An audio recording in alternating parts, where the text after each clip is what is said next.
اعوذ باللہ من الشیطان الرجیم بسم اللہ الرحمن الرحیم۔ جماعت کے اتصال کو دو چیزیں ختم کرتی ہیں۔ جب اتصال ختم ہو جاتا ہے تو پھر جماعت کے ساتھ تعلق ہی ختم ہو جاتا ہے۔ جو دو چیزیں ختم کرتی ہیں اتصال کو، ایک کا نام ہے فاصل اور دوسری کا نام ہے حائل۔ فاصل یعنی فاصلہ۔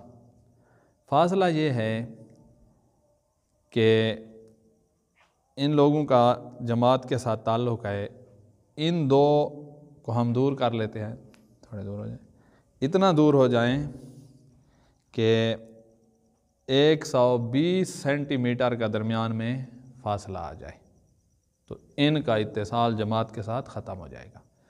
یہ 120 سینٹی میٹر کا فاصلہ اس طرح بھی آ سکتا ہے کہ دو مومن تھے جن کی نماز قصر تھی اور وہ پہلی صف میں کھڑے تھے، انہوں نے جیسے سلام پڑھا اپنی 2 رکعت پر تو وہ نماز سے علیحدہ ہو گئے، لہذا درمیان میں اب فاصلہ آ گیا ہے 120 سینٹی میٹر، تقریباً 47 انچ، اس سے تھوڑا سا زیادہ ہوتا ہے، 48 انچ سے کم، 4 فٹ سے کم، تقریباً یعنی 47 انچ کے قریب 120 سینٹی میٹر بنتا ہے۔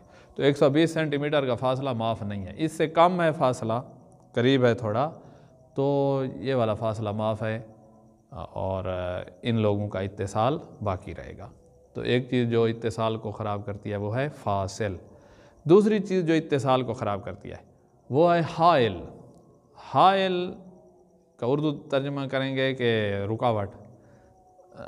وہ حائل جو ہے وہ اس طرح ہوتا ہے کہ ہر وہ چیز جس کے اوپر سے کوئی نہیں گزرتا، ہم جا رہے ہیں آگے، چیز ایک آگے تو ہم اس کے اوپر سے نہیں گزرتے، اس کے سائڈ سے ہو کر گزرتے ہیں۔ جیسے کرسی پڑی ہے تو وہ کرسی جہاں درمیان میں ہو، اس پر کوئی نمازی نہ ہو تو وہ کرسی جو ہے وہ حائل بن جائے گی، اس طرف والوں کا اتصال ختم ہو جائے گا۔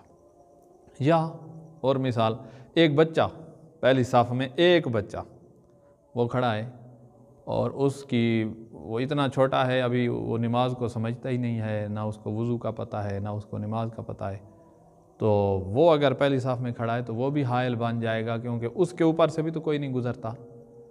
تو جیسے حائل درمیان میں آئے گا، یعنی وہ بچہ جیسے کھڑا ہے تو اس طرف والوں کا اتصال جماعت کے ساتھ کٹ جائے گا۔ تو لہٰذا جماعت کے اتصال کو دو چیزیں خراب کرتی ہیں، ایک فاصل، ایک حائل۔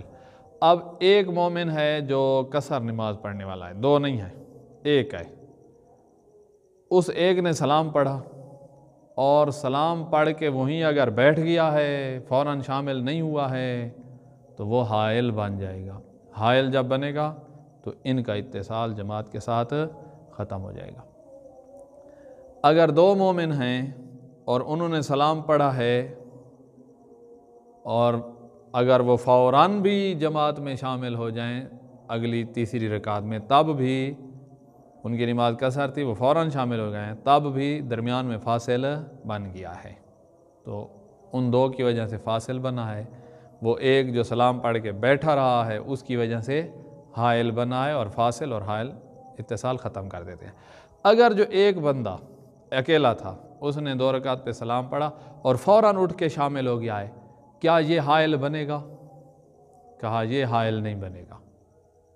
وہ دو جو فوراً اٹھ کے شامل ہوئے تو وہاں فاصل بن گیا تھا، فوراً شامل ہونے سے فاصل معاف نہیں ہے۔ یہ جو اکیلا تھا جو حائل بن رہا تھا، اگر یہ بیٹھا رہتا تو حائل بنتا، یہ فوراً اٹھ کے شامل ہو گیا تو یہ حائل نہیں بنا، لہٰذا اتصال باقی رہے گا۔